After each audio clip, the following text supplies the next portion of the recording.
which is only named that so that exchange rate really have the same amount of demand H-1B visas.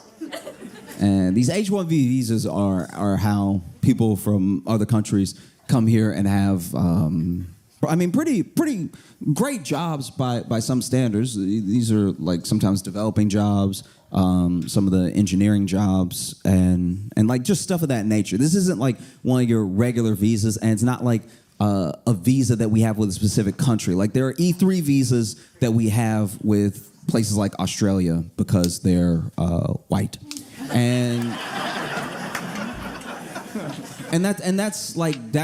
That's a thing that we have with lots of different countries. So there's a certain amount of visas that are agreements between the countries, and we don't have it with every single country in the world, but even with like Uganda, we might have a few that are these specific visas that Ugandans can get or something, as an example, right? But the H-1Bs have a lot to do with jobs because with your H-1B visa, if you lose your job, right, you have to leave. But Elon is like, these H-1Bs are actually great. And Vivek Ramaswamy is also like, these H-1Bs are fantastic, right? Now, the reason that billionaires like H-1B visas is because people who are very talented from other countries will come, and they're usually, not always, but a lot of times are sending money back to their home country for their family, right? And so they, due to the exchange rate, don't really have the same amount of demands as an American worker. Like an American worker, 100 grand, it means something different here than it means to someone coming here, right? 100 grand, you might still be like, okay, I'll have a place to live, but I won't be able to do much. I can't take a vacation. If I get hurt, I'm immediately gonna go into medical debt because I don't have insurance. Like 100 grand is a lot of money, but you're still thinking about how you're gonna move through life as an American, right? But if you're coming from somewhere, especially if you're coming from somewhere where this is the biggest opportunity you've had up until this point, you're thinking 100 grand, okay, look, I can have roommates. I don't care about having roommates. I'll have as many roommates as it takes to keep as much of that 100 grand after taxes that I'm going to keep in my pocket, so that way I can send money home, and the money that I send home to the exchange rate is fantastic, right? So now I can maybe even retire my parents off of this 100 grand, 120 grand job back where I'm from. So when they come over here, they are working these like crazy hours. Like we're talking like 80-hour work weeks, fluctuations, and what the job description. To put that into perspective for my fellow Kentuckians, you're wondering why one van rolls up to Kroger and 10, 12, 15 migrant workers get out. Well, this is why. And then you think, well, this van pulled up with some white dude driving it, and these 8 Mexicans got out and went in to shop. Well, there's a reason for that. He's probably the guy who's employing them. Most likely, he's the man who's employing them. And they're migrant workers, so they don't have driver's licenses, don't own vehicles because they don't really need to own a vehicle. So he drives them to the store.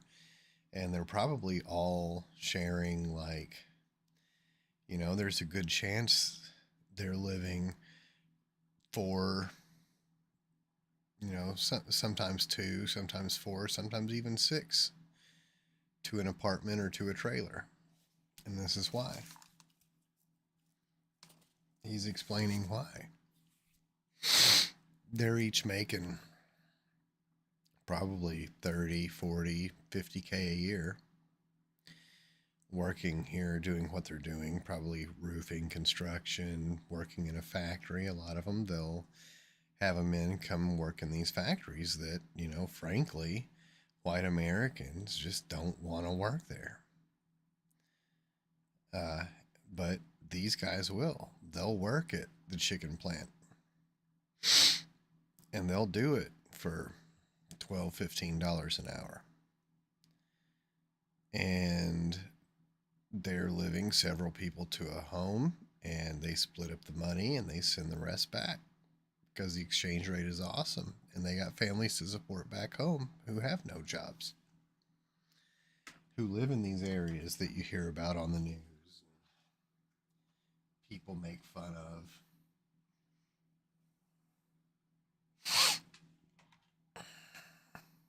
This is their only income. This is what's keeping them alive. And they're doing it, you know, and all these people complain about, well, you have these undocumented immigrants coming across the border. Well, these people are sending home money back home to their families, so they don't have to do all this stuff. So they don't have to take their chances with coyotes and crossing the desert and crossing the river, and maybe they'll make it across the border. Maybe they'll get picked up by, immigration officers or border patrol or whatever, or maybe some whacked out white nationalist MAGA guy will shoot them. They're wanting to avoid all that. So they're doing things legally. They come here with their work visa, they work, and then they send the money back home. This is why. And people will be like, and it's so stupid because so many MAGA morons will be like, well, they're taking our money and sending it to Mexico. They're contributing to the economy with their work. And the money they send back home to Mexico actually helps stimulate the trade between our two countries. And you want to do something about the crime, the countries south of us, stimulating their economy is a great way. Stimulating trade, encouraging trade, and sharing a shared economy will the better off things are in Mexico, the fewer undocumented immigrants you'll have fleeing to come here. And so what if they send their money to Mexico? Because those people in Mexico, that money is going to find its way back to America through trade and commerce. I mean, Jesus Christ, people. Is and stuff like that, and they don't complain, because if they complain, they could be fired. And if they get fired, they're immediately deported. They start all over again, right? So that's why Elon and Vivek love H-1B visas. So MAGA as a movement is very upset with this sort of thing, because the whole idea of Trump winning and Elon and Vivek making that Department of Government Efficiency, which is only named that so that it will be called Doge,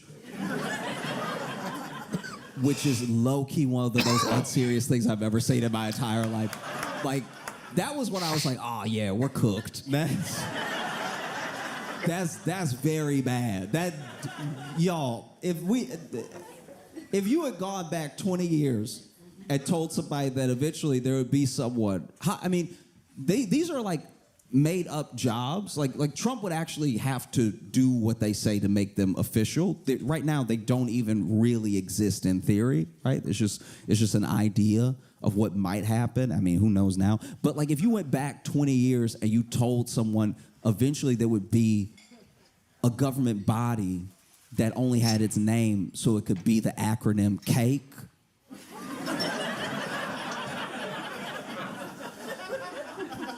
I'm sure that person 20 years ago would ask, when did all the smart people die?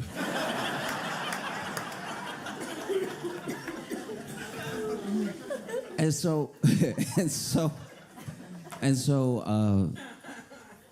Vivek tweets and Elon tweets, and everyone, I don't know, is so mad. Okay, so basically, MAGA sees the H-1B visas as like taking American jobs, and not in a Mexican immigrant way. Not in the way of like, they're coming over here and they're selling fruit. I didn't really want to sell fruit anyway, but like, they're selling the fruit. I don't know how I feel about that. It's not like that. It's like, no, LinkedIn is empty. And you're talking about H-1Bs coming over here and getting the jobs that I went to college for. And then Elon basically said, hey, y'all way too stupid to do these jobs, which is so out of pocket. That's so crazy. That, in a weird way, this whole ordeal almost made me feel kind of bad for MAGA as a movement, because when you think about it, a lot of why MAGA started is because whether you want to put them in quotations as elites or like coastal elites or just people with money, those people for a long time, and this is something that I don't like, that I've seen for a long time, because it's a city rule thing that we do to each other a lot, where there are a lot of city people that look down on like rural people in a rural lifestyle, because they're like, oh, you're not educated. But then the people in the rural areas look at city people and they're like, you actually can't keep yourself alive. Do you know what I mean? Like you I know you've read more than me, but like, how do you, where does water come from?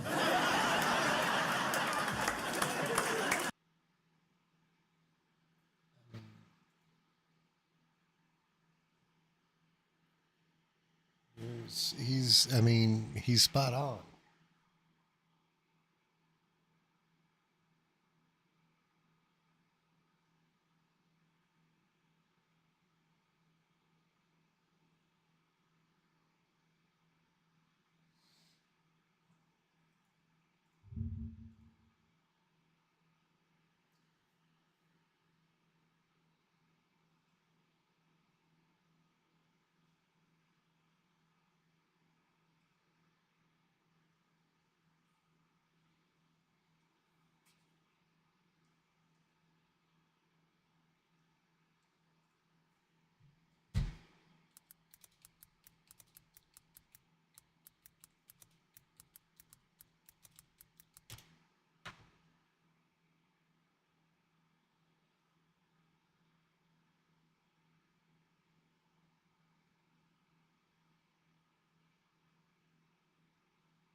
Good afternoon, everyone, and welcome to Red Dead Online 2025. This is going to be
Our first update here in Red Dead Online to start off the new year. The snow in Red Dead Online is gone. Actually, it probably was supposed to disappear tomorrow when we get the changes, but it actually disappeared last week, which took me by surprise.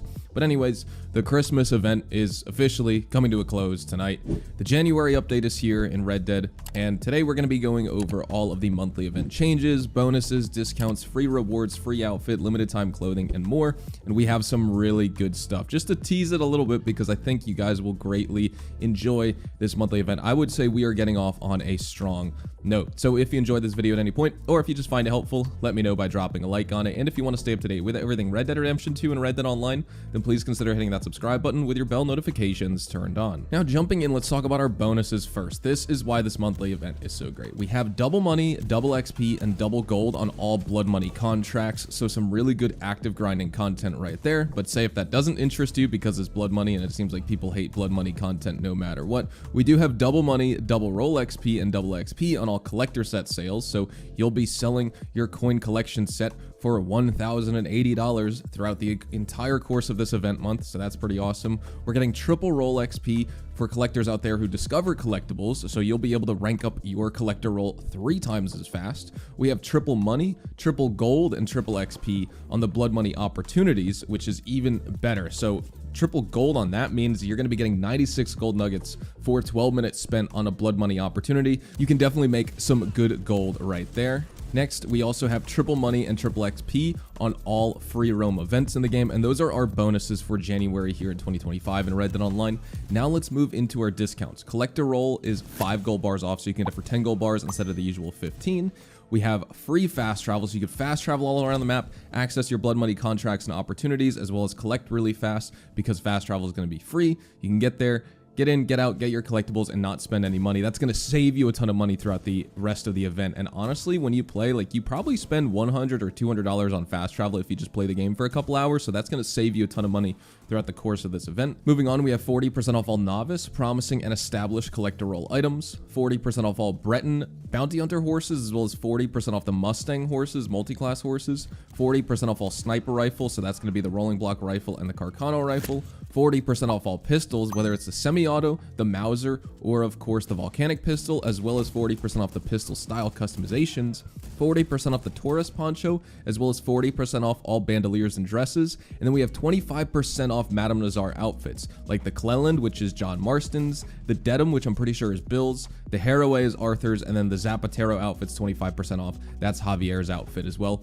You know, those are a lot of money that you have to spend on those, but since we're not going to be getting Outlaw Pass content or, you know, new Outlaw Passes and things like that, and we're probably not going to see the old Outlaw Passes featured back, we may see different rewards and things like that featured in the future, like we had a month ago or so, but you might want to get these outfits while they're 25% off. Next, we'll move on to the weekly rewards. So starting off this week, January the 7th through January the 13th, if you complete any free roam event, you'll receive a free change of appearance, so you can change your character's look right there without spending 10 gold bars.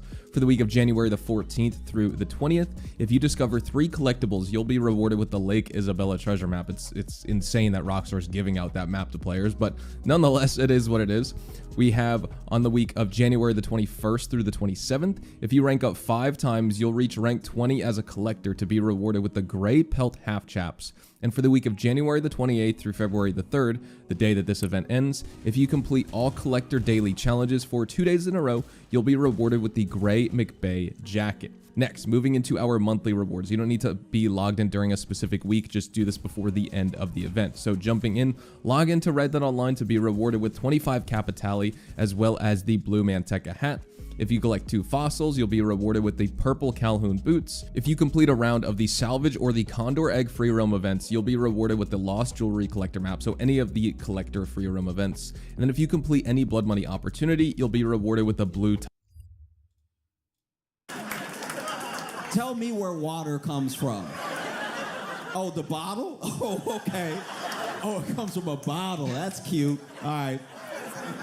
You know, because don't get me wrong, as well-educated city people who I've been around, I've lived in lots of different places, and I travel around the country as often as I can, so I do my best to meet everyone so I can understand. I want to have as many pieces of the puzzle as I can to see where people are coming from, how we get places, right? And when I tell you that there are people who I know are very smart, very, very intelligent people. Very smart people. But when you tell them that water comes from the ground, they look at you like, well, you must be drinking dirty water because... Not my Icelandic, no. Guys.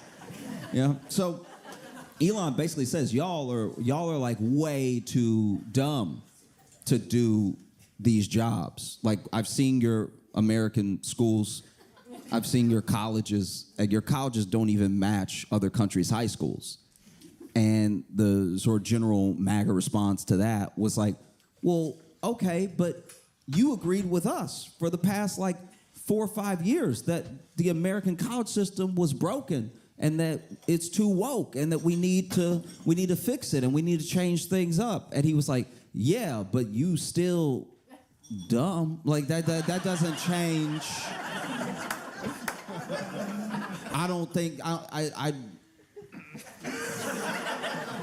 yeah, I don't like it either, but that doesn't make you smarter that you went to a dumb school. And so then they lose it. And then MAGA was like, oh, okay, I didn't know you felt that way, you South African.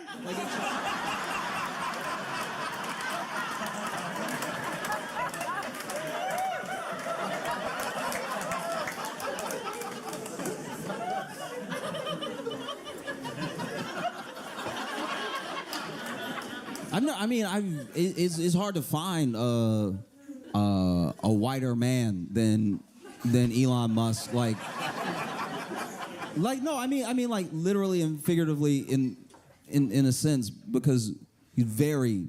Oof. You know what I mean? Like the sun, not a friend, right?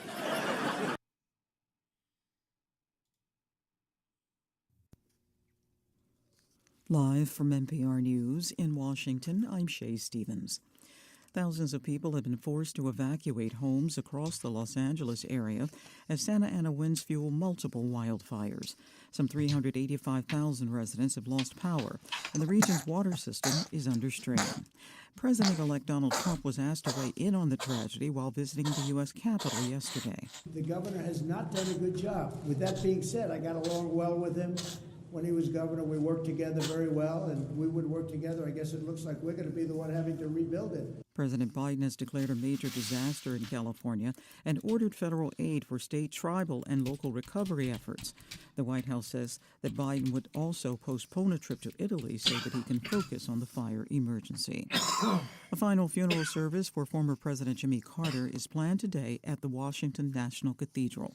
The public will get another chance to honor the nation's 39th president before his coffin is removed from the U.S. Capitol Rotunda. Carter, who was also a former governor and lifelong humanitarian, died on December 29th at the age of 100. The Israeli military says it's recovered the body of a hostage held in Gaza. This comes as Secretary of State Antony Blinken says mediators are close to reaching an agreement for a ceasefire and release of hostages. NPR's Daniel Estrin has more from Tel Aviv. Israel's military says troops found the body of Yusuf Ziadneh. He was from a Bedouin Arab city in Israel. He and 3 of his children were taken captive in the Hamas-led attacks October 7, 2023. 2 of his children were released in a hostage prisoner exchange. Now the military says troops have found the father's body in a tunnel in Rafah in southern Gaza. It says the father had been killed in captivity, and it says it found evidence suggesting his hostage son may no longer be alive. Ceasefire talks continue in Qatar. Secretary of State Antony Blinken told reporters, quote, "We're very close to a ceasefire and hostage deal." Daniel Estrin, NPR News, Tel Aviv. Federal Reserve policymakers expect inflation to continue to cool this year NPR's Scott Horsley reports that the pace of that progress is uncertain. Minutes from the Fed's most recent policy meeting show the decision to cut interest rates in December was a close call, and policymakers expect to proceed cautiously on cutting rates any further. Officials still anticipate the inflation rate will fall to their 2% target, but warn that process may take longer than previously expected. President-elect Donald Trump's threats to impose widespread tariffs and strict limits on immigration could put more upward pressure on prices. But Fed officials note the timing and magnitude of those effects is still unknown. The central bank is keeping a close eye on the job market, which so far has been resilient. We'll get a report on December's job gains later this week. Scott Horsley, NPR News, Washington. This is NPR. In a court filing on Wednesday, the Justice Department indicated that it wants to release part of its final report on one of the investigations of President-elect Donald Trump. The report deals with efforts to overturn the 2020 election. The filing was made in response to a federal judge's temporary decision to block the release. DOJ wants to delay the disclosure of other parts of its report because of an ongoing probe into the handling of classified documents found at Mar-a-Lago.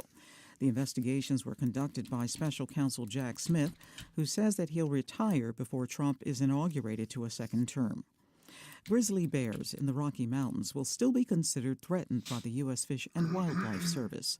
As Hannah Mersbach of Wyoming Public Radio reports, the long-awaited decision is the latest in a battle between environmentalists and western states. Governors of Montana, Wyoming, and Idaho have urged the feds to take grizzlies off the endangered species list. They argue that the bears have recovered, at least numbers-wise. But Andrea Zaccardi with the Center for Biological Diversity says they should still be protected since they occupy only a slice of their former habitat. The Fish and Wildlife Service finally followed the science and realized that grizzly bears still need protection. But the agency is still trying to strike a balance. If another proposal goes through, landowners may get more flexibility around killing bears who threaten livestock. For NPR News, I'm Hannah Mersbach in Jackson, Wyoming. U.S. futures are slightly lower in after-hours trading on Wall Street. This is NPR News. This message comes from Mint Mobile. From the gas pump to the grocery store, inflation is everywhere. So Mint Mobile is offering premium wireless starting at just $15 a month. To get your new phone plan for just $15, go to mintmobile.com/switch.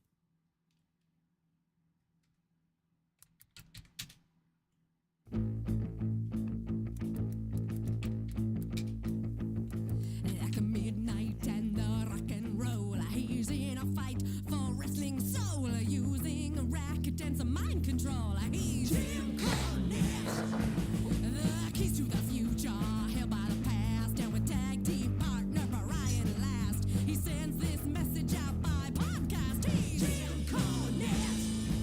Well, he's never fake or phony. He never backs down from a fight. He never wins the pony, 'cause his mama raised him right. It's time to prepare your mind. Get the experience. Get the experience. Get the experience of Jim Cornette. Hello again, friends. And you are our friends, the great Brian Last here. You there. We are back on the bus. A very popular, regular edition of the bus. Regular bus stop, I guess. Commercials Volume 4. The best of the drive-thru and the experience commercials with this man, the leader of the cult of Cornette, Mr. Jim Cornette. It's a magic bus, Brian. It's a magic bus because they ought not call these commercials. They ought to call them public service announcements because we are announcing them to the public and doing them a service. We're saving people money. We're smartening people up to think. If not for these commercials that we do on the program, Brian, people wouldn't have known that ExpressVPN sends crews over to get the people out of your walls that the internet service providers have put there to spy on you. Well, they don't do that. Again, we've established they don't do that. Well, and they wouldn't know that if you go to DraftKings that you're guaranteed to win by betting on sports by just betting on every son of a bitch involved, and then you have to win. No guarantees. Again, this is just the beginning of the omnibus. I don't know why you're doing this in the intro. Well, no, I'm just saying without this, people wouldn't know that if you can get 25% off something, anything on a website, well, if you buy 5 of those things, that's 125%. That means that they're paying you to take them. So they wouldn't know these things if it weren't for the commercials that we do here on the program. They don't know these things, and they won't know these things. These things aren't true. I'm not even sure exactly what I'm defending or fighting against, but I have a feeling you're just swimming upstream. ABC News, I'm Richard Cantu. Half a dozen wildfires burning in Los Angeles County. One blaze in Altadena has killed 5 people. A lot of people using garden hoses to try to save their places. LA City Fire Chief Kristen Crowley pleading with them to not do that. Our firefighters need every single ounce of water that's out there to help supply our fire hoses. We need the community to understand that when they're using water or overuse of water during active incident, that could hamper our ability to utilize the water resource that we need. Under the Capitol Rotunda, admirers continue to file past the flag-draped coffin of former President Jimmy Carter. A formal state funeral for the 39th president is set for Thursday. After almost 2 weeks, striking ski patrollers and Utah's Park City Mountain Resort reached tentative agreement on a contract. Unclear when 200 union members were to take a vote. When your destination is discovery, there are no wrong turns. That's why, at its very core, the 2025 Lincoln Aviator SUV provides momentum beyond mere transportation. In this thoughtfully crafted and confidence-inspiring SUV, your destination is not about where you can go, but who you can be. Explore more at Lincoln.com. Lincoln and Aviator trademarks afford or its affiliates.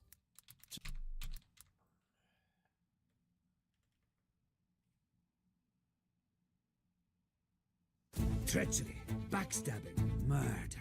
Emmy-winning The Traitors is back for an all-new season. Here we go again. Oh, I've missed this. The Traitors, streaming January the 9th, only on Peacock. Right now it seems like one of the busiest. ABC News, I'm Richard Cantu. Half a dozen wildfires burning in Los Angeles County. One blaze in Altadena has killed 5 people. A lot of people using garden hoses to try to save their places. LA City Fire Chief Kristen Crowley pleading with them to not do that. Our firefighters need every single ounce of water that's out there to help supply our fire hoses.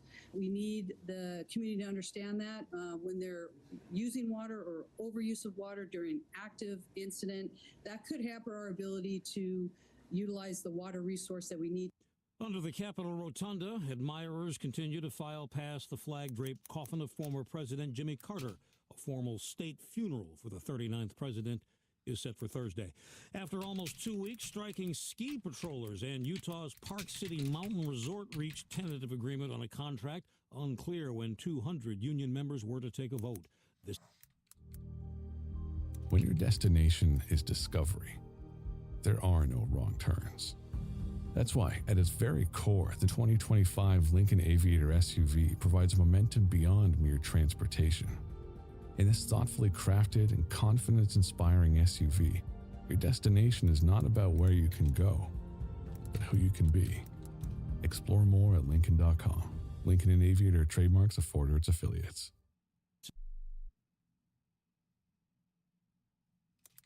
The NFL playoffs are better with FanDuel because right now new customers can bet $5 and get $200 in bonus bets, guaranteed.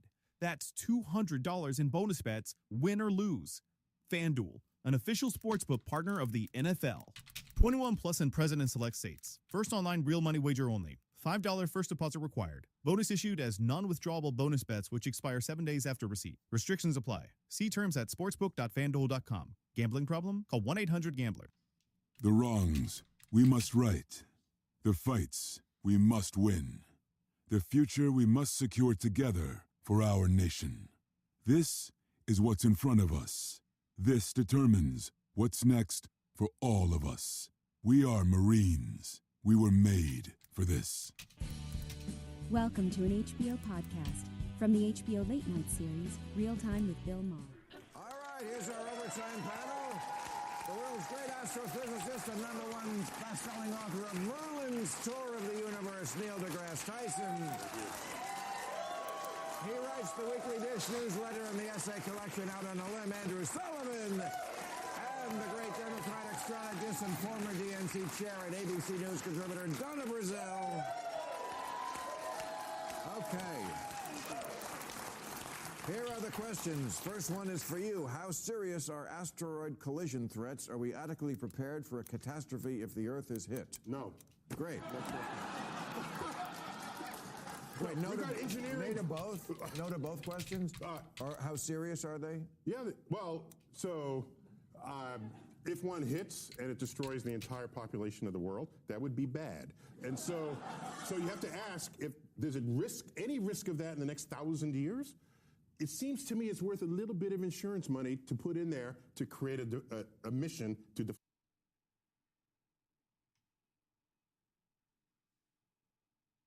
Treachery, backstabbing, murder.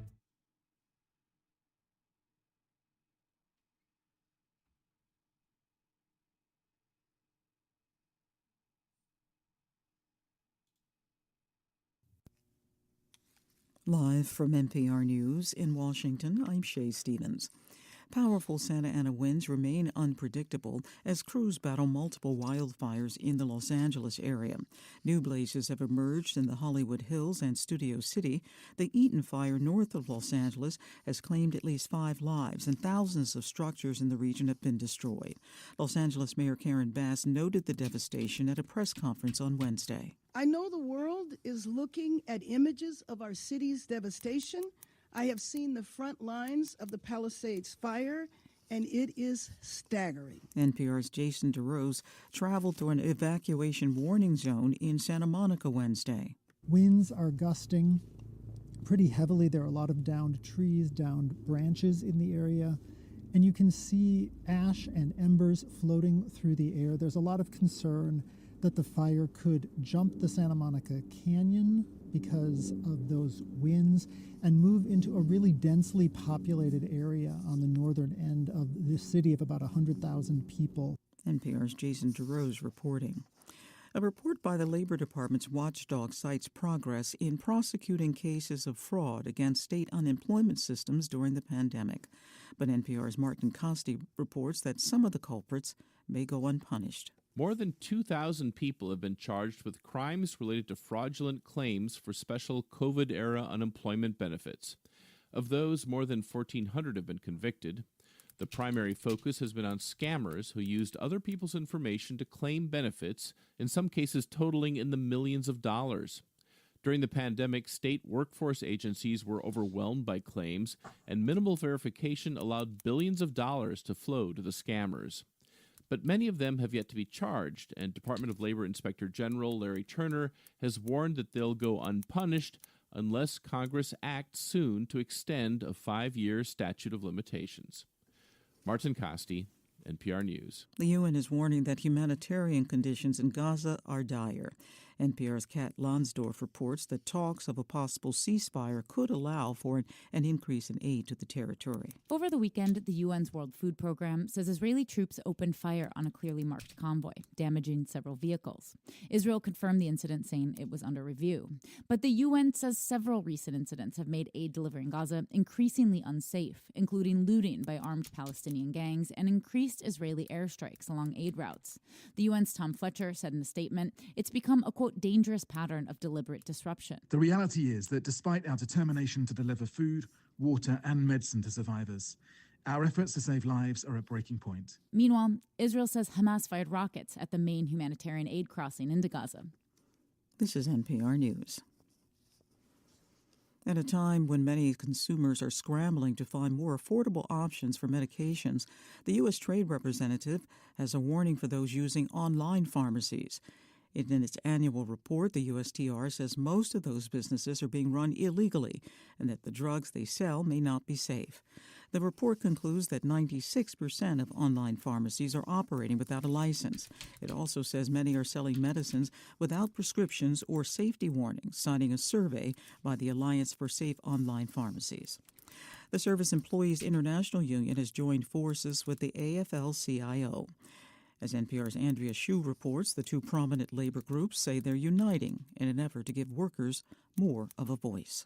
The SEIU has some 2 million members in jobs from home health care to hospitality to janitorial services. They'll join the AFL-CIO's federation of about 60 unions and 13 million members. In a joint statement, the labor group said they will push back on union busting and seek new rules that would make it easier for workers to organize. The partnership comes at what the groups call a critical moment when everything is on the line for the nation's working people. With President Biden about to leave office, unions are bracing for a far less friendly environment. Andrea Hsu, NPR News. U.S. longshoremen have reached a tentative contract agreement with ports and shippers. The deal comes less than a week before a threatened strike. It still has to be ratified by rank-and-file dock workers. I'm Shay Stevens. This is NPR News. This message comes from Mint Mobile. From the gas pump to the grocery store, inflation is everywhere. So Mint Mobile is offering premium wireless starting at just $15 a month. To get your new phone plan for just $15, go to mintmobile.com/switch. This episode is brought to you by Progressive Insurance. Do you ever think about switching insurance companies to see if you could save some cash? Progressive makes it easy. Just drop in some details about yourself and see if you're eligible to save money when you bundle your home and auto policies. The process only takes minutes, and it could mean hundreds more in your pocket. Visit Progressive.com after this episode to see if you could save. Progressive Casualty Insurance Company and Affiliates. Potential savings will vary. Not available in all states. Did you put Christmas on a credit card? Don't stress out about that extra holiday spending. SaveWithConrad.com can help you consolidate all of your high interest rate credit cards into one much lower monthly payment. SaveWithConrad.com has helped families just like yours save up to $800 a month. You don't need perfect credit or money out of your pocket. And did I mention no payments until March? So don't make saving money a resolution next year. Make it happen today at SaveWithConrad.com. NMLS number 2129, Equal Housing Lender. Welcome to Something to Wrestle with. Bruce Pritchard. Well, you know. That's not a rib. She pooted. What a rib? No, yeah, but there's no box of gimmicks. Rumor and innuendo. I don't deal in rumor and innuendo. And was he there? I was there. I don't give a shit. I ain't scared. I ain't scared of shit. Fuck him. You, Bruce. I love you. Double cheeseburger. Double cheese. Double mayo. Double onion, motherfucker. Bruce Pritchard. Hey, it's Conrad Thompson, and you're listening to Something to Wrestle with. John Layfield? John, how are you, man? I'm doing fantastic, Connie. It is great to be back on here with you. I don't know how long my good friend, Brother Love's going to be out, but I'm filling in the captain's chair for him. He's welcome back anytime, but it's good filling in for my good buddy. Man, I'm having a blast with you, too. I hope you guys had a great and happy holiday. I can't believe we're right here at the end of the year. Tomorrow is New Year's Eve. What is the New Year's Eve plan at the Layfield household this year? Very little. You know, I used to go to Iraq every year. And so once I got back, before that, I used to go hunting with Hermes Sadler every year, the race car driver. Such a wonderful guy. Me and Ron used to go.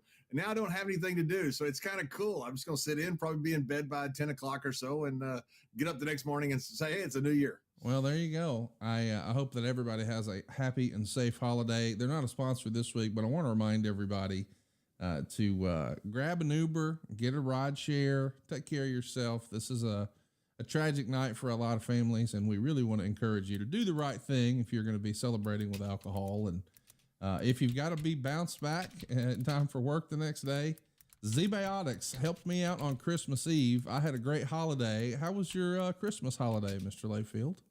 Outstanding. You know, my goal in life is to have Dave Silva at my house for holidays. That's my only goal in life. So I haven't had it happen yet, but that's my goal. Well, we can make that happen. I'd love it. Ship him up. I'll pay the shipping. Don't pay the overnight. That'd be spendy. We're going to have, Vader one time they were going to, the military was going to ship him out of Kuwait, that when they had a huge crate, they were going to sneak him out of Kuwait in. True story. I went to Briscoe, but we know when Vader slapped the reporter around, and the military came to Briscoe and said, "Hey, we got a way to sneak him out of the country. We've done this before." And Briscoe called Vince, and Vince like, "Are you planning on doing that?" And Jerry goes, "No." Vince goes, "God, thank God. Oh my God." Yeah, they had like a crate, I don't know, it was maybe from Barnum's and Bailey Circus or something, but they had a crate, and they were going to sneak him out of the country, get him to Paris, and then let him loose and let him run around. Can you imagine the visual of what you just said? Like, that sounds like a cartoon. I mean, I'm pretty true sure. Story. Yeah, that's 100% true. The military offered to sneak Vader out of Kuwait. I just realized I just watched Trading Places with Eddie Murphy recently. That's an underrated Christmas movie, by the way. Oh, wonderful movie. If they'd have put him in the ape costume, that is a Trading Places storyline. What you just talked about right That's there. right.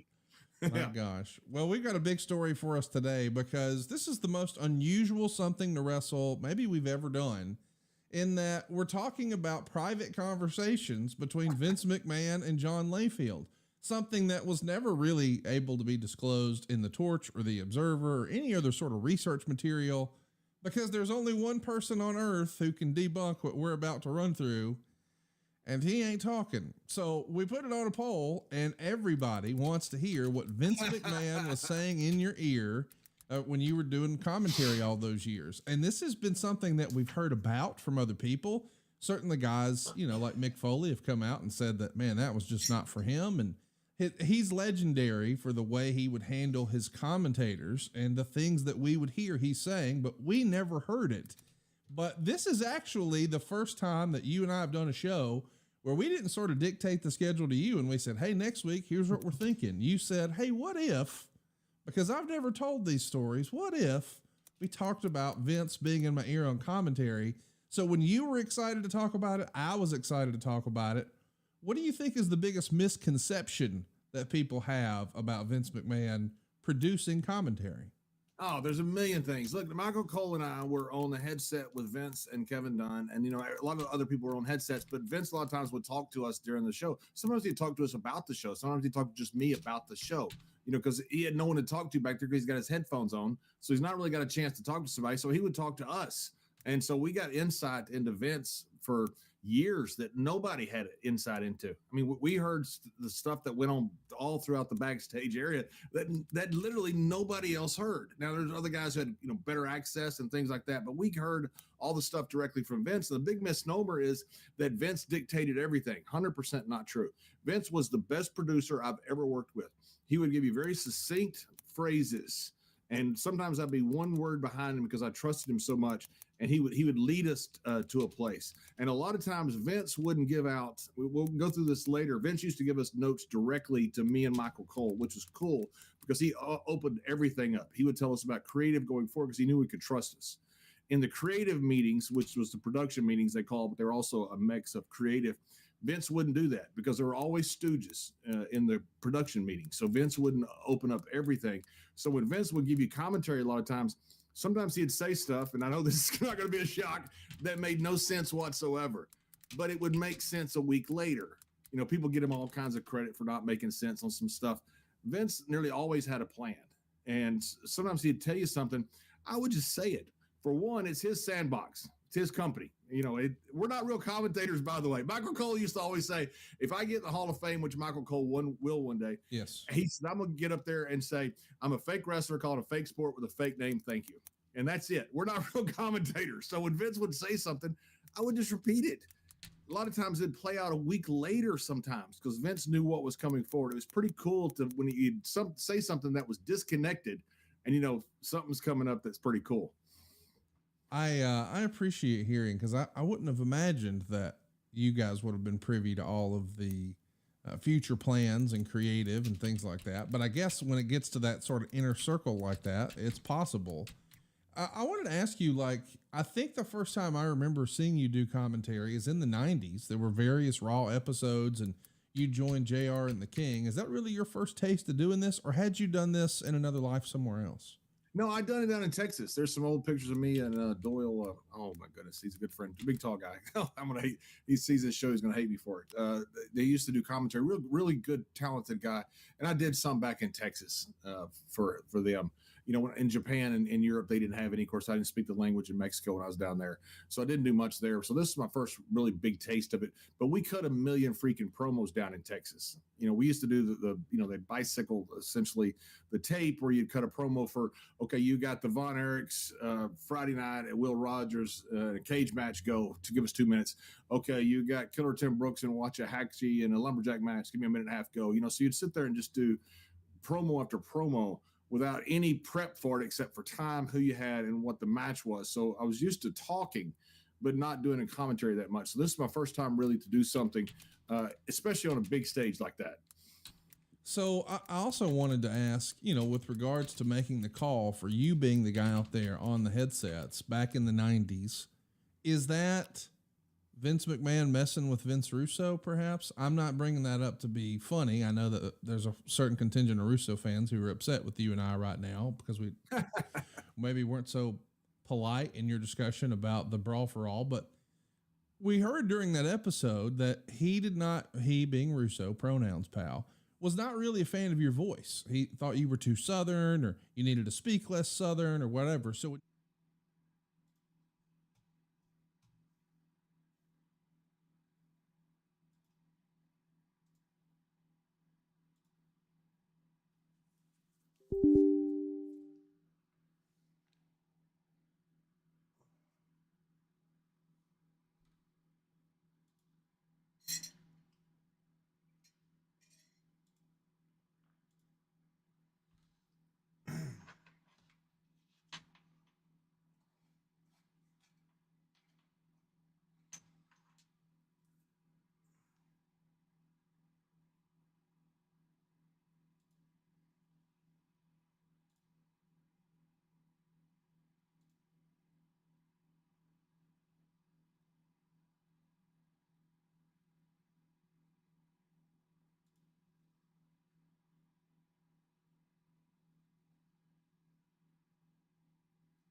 After months away, John Marston has returned to his loved ones. While trying to rebuild his ranch and win back the trust of his family, Marston awaits whatever life will throw at him. As he drives home one evening from an errand, he ponders whether a man can ever escape his past. He is a man who is ready for anything. Almost anything.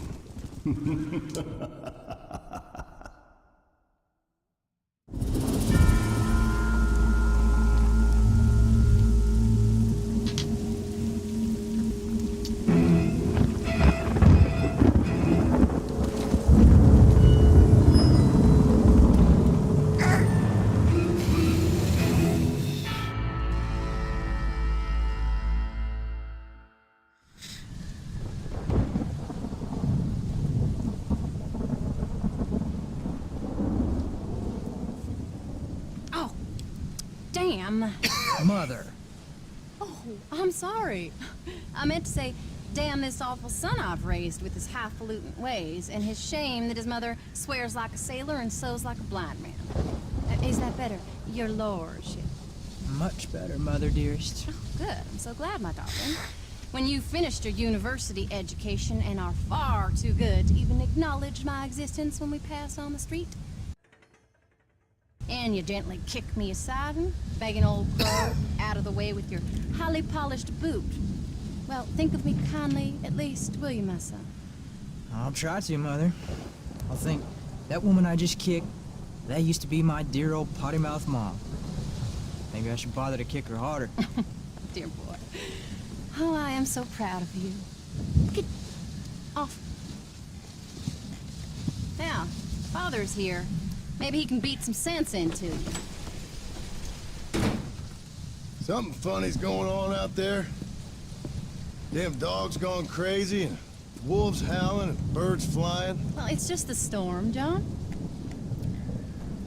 Maybe. Uncle make it back yet? I thought he was with you, off drinking in the fields. I mean working, as you call it now.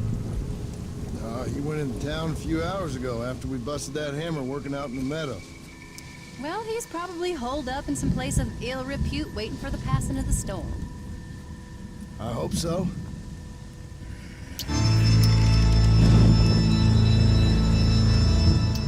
Well, that old man can take care of himself. I know. Just a funny feeling I got. You called psychic, Paul? Either that or I ate something funny. Knowing your mother's cooking seems more than likely. Well, talking about food, who's ready for some poisoning? Me, my darling. I am starving.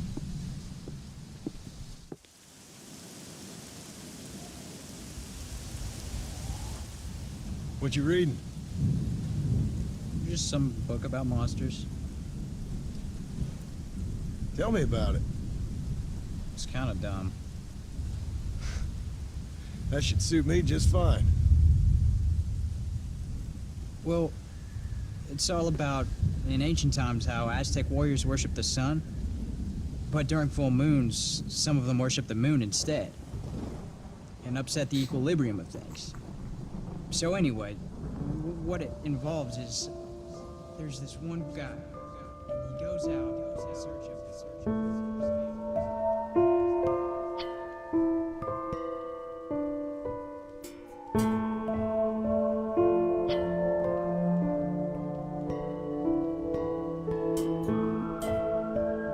him all alone.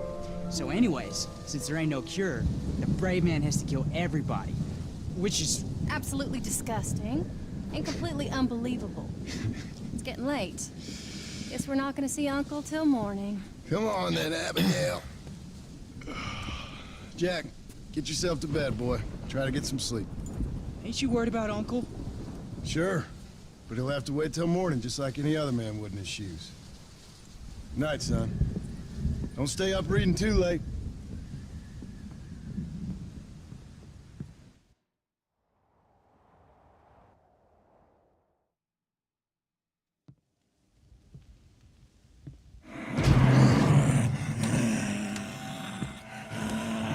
You okay, old man? You don't look so good.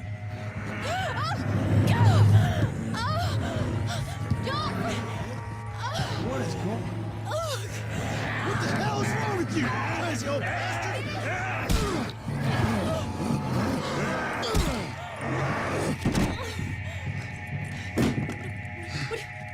Where you going? Where you going? To get my gun.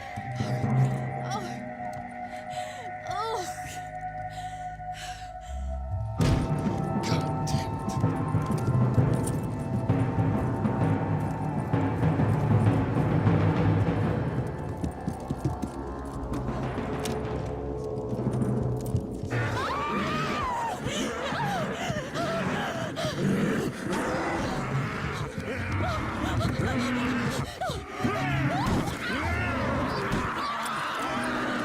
Uncle! You dumb son of a bitch! Stop!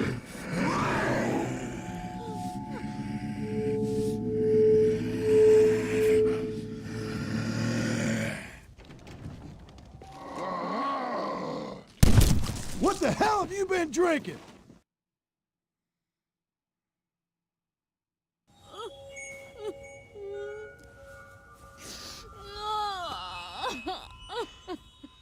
I can't believe I had to kill that poor bastard. Well... You okay, darling? You okay? Abigail. Abigail. I don't feel so great. Jack! Get out here! Now! Good Lord, what's happened? Mama? Careful, boy. Mama? Mama? Just stay right there, the pair of them.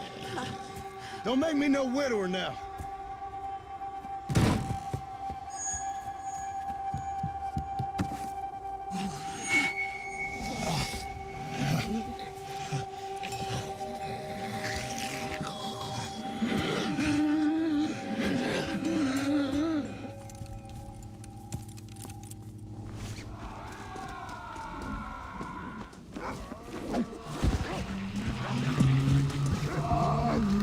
stay there while I deal with your half-witted son.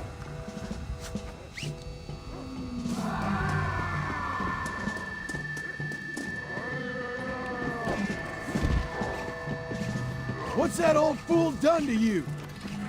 Maybe this will remind you how to behave.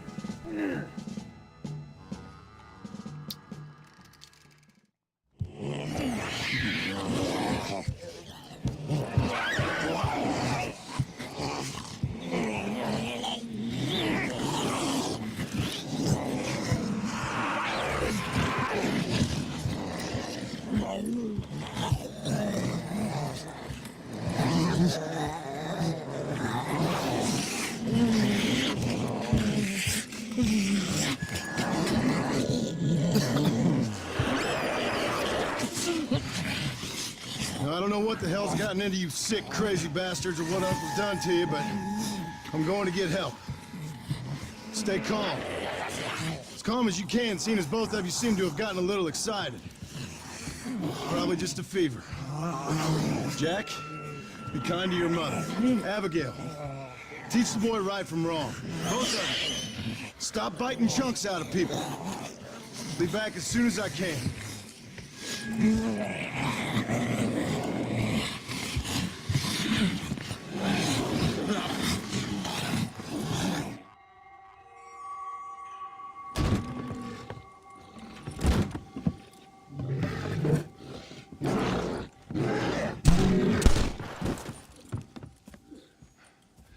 Guess I best go find me a doctor in town.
Come on.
cover. That's what I was thinking.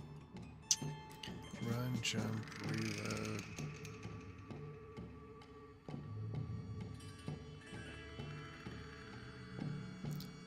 Behind and Deadeye.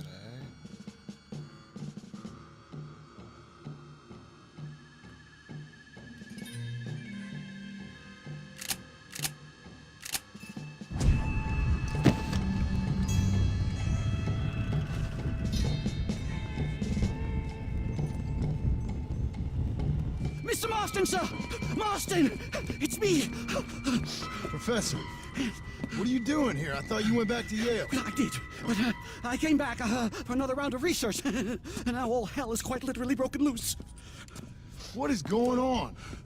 Well, sir, I am a man of science, a man of great learning, a thinker, a wise man, and I'll be honest with you, sir, I haven't got a fucking clue.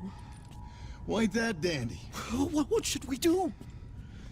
Well, I suggest we try to find other survivors, band together, and find a cure.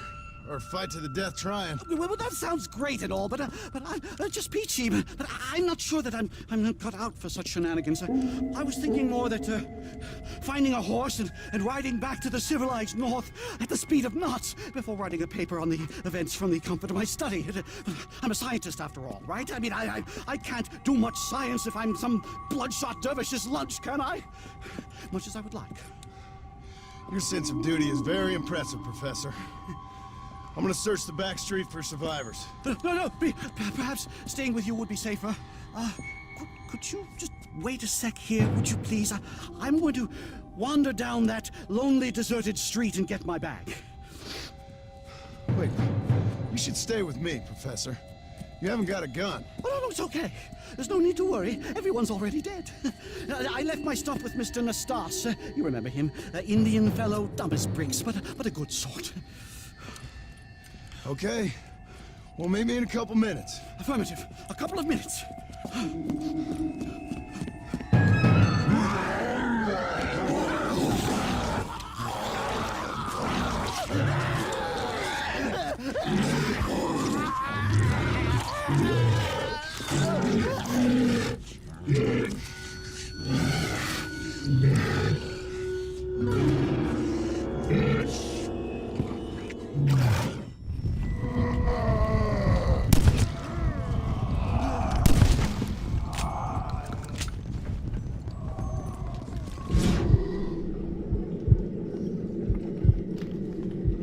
Please just stay dead.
Anyone here? Hello? Anyone here? In here, mister. Come out. It's okay. Come out. I don't bite. Bad joke. I mean, come out. They got my family, mister. And mine, I fear. I saw my mama rip my daddy's face off and drink his blood. And they were happily married 20 years. I'm sorry. We were so glad to see my mama. Because she's been dead for 3 years from the smallpox. Your mama was dead? And I saw her walk up onto the porch. And then boom! She ate my daddy. You weren't a bad man, mister. You weren't. Sure, he liked to drink, but he weren't bad.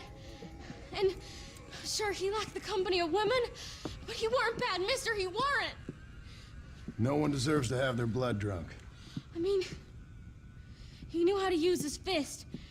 And if a woman spoke at her place, he reminded her of it and everything. And when my mama was dying, people said that he was lying with her sister, but that weren't true, mister. It weren't. But you said your mother was dead. Yeah, her and Mr. Braithwaite. He's been dead a year. And then yesterday, he walked up that street eating dogs. And he loves animals. All the dead folk have come back to life, mister. Only they ain't happy. It's a funny kind of salvation. All the dead folk? All the folk buried at the cemetery over by the churchyard. My God. I'm gonna go have a look. You wanna come? I already seen my mama. I don't need to see any more of my relatives. Here, mister. Take this. If you can burn them, maybe you can put their souls to rest. Mister!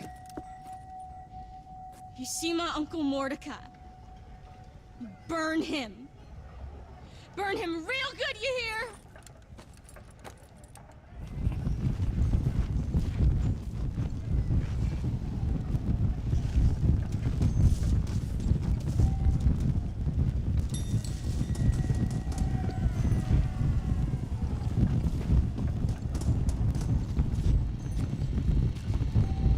You ain't gonna win this! Now maybe you'll stay dead.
It's taking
Don't you come alive again now.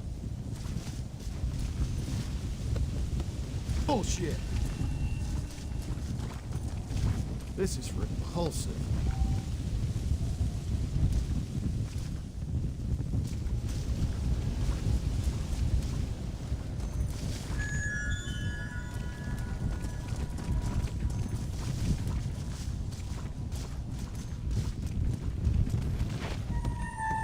Ah, come on. Man, you stink.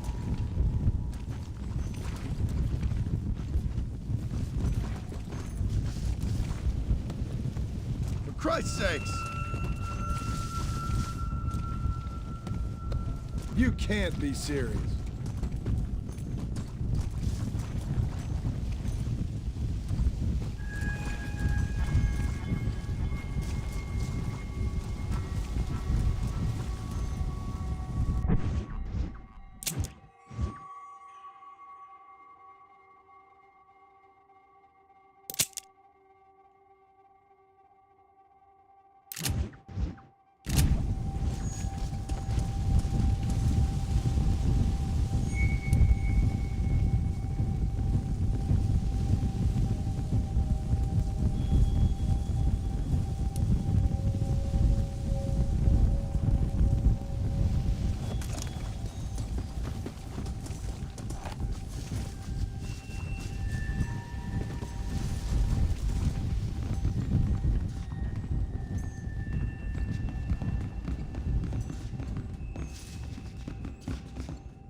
Come on.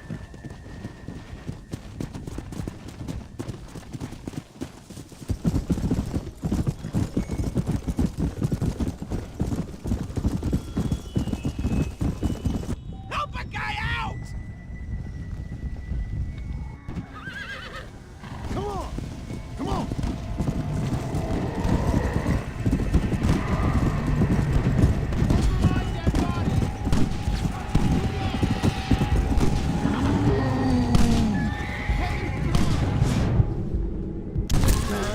Try not believing in reincarnation.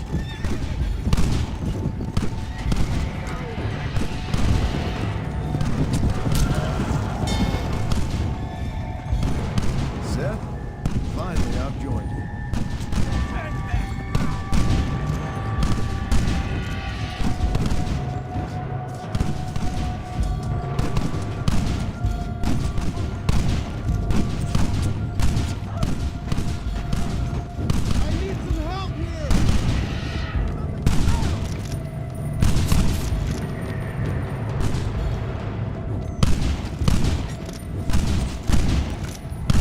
Here you go. I'm half inclined just to join them, you know? They say it tastes like chicken. A man decides to fight 3 times a month. Hope I'm gonna wake up soon.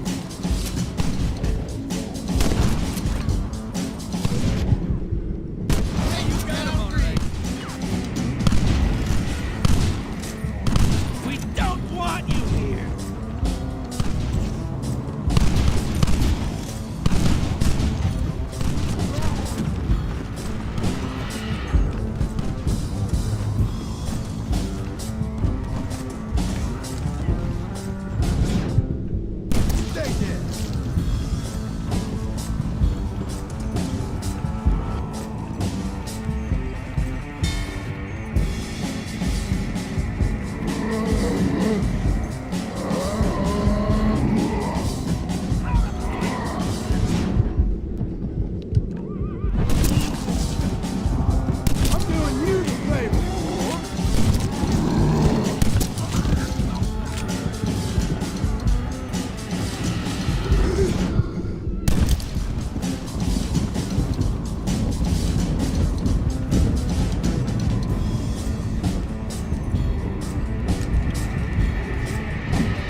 that didn't go well.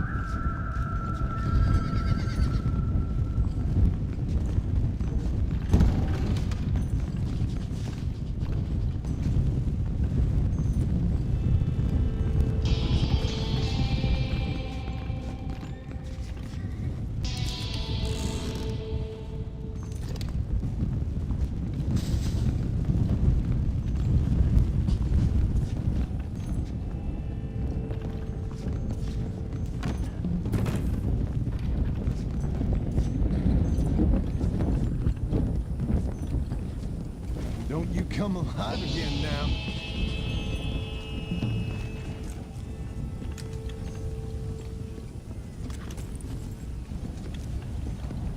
Seth, I'm sorry about all the insults. Man, this is foul.